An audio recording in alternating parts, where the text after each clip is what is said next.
నా ప్రాణానికి ప్రాణమైన తెలుగు ప్రేక్షక దేవుళ్ళందరికీ నమస్కారం. ఈరోజు నా జీవితంలో ఎంతో సంతోషకరమైన రోజు. భారత ప్రభుత్వం నాకు పద్మశ్రీ పురస్కారాన్ని ప్రకటించిందని తెలిసినప్పటి నుంచి నా కళ్ళు ఆనందంతో నిండిపోయాయి.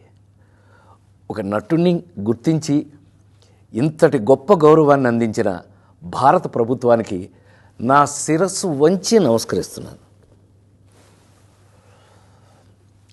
అలాగే నా పేరుని ఈ పురస్కారానికి సిఫార్సు చేసిన ఆంధ్రప్రదేశ్ ప్రభుత్వానికి, పెద్దలందరికీ నా ప్రత్యేక కృతజ్ఞతలు.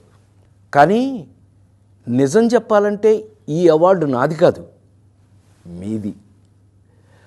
48 ఏళ్లుగా నన్ను ఒక నటుడిగా మాత్రమే కాకుండా మీ ఇంట్లో ఒక మనిషిగా, మీలో ఒకడిగా గుండెల్లో పెట్టుకుని చూసుకుంటున్నారు.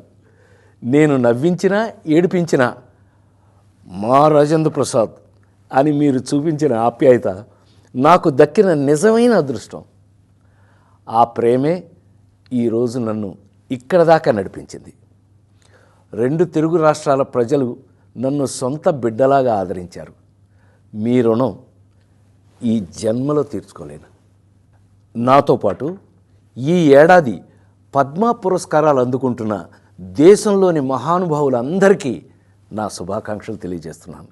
మీ ఆశీస్సులు ఎప్పుడూ నా మీద ఇలాగే ఉండాలి. బ్రతికున్నంత వరకు సర్వదా మీ రాజేంద్ర ప్రసాద్.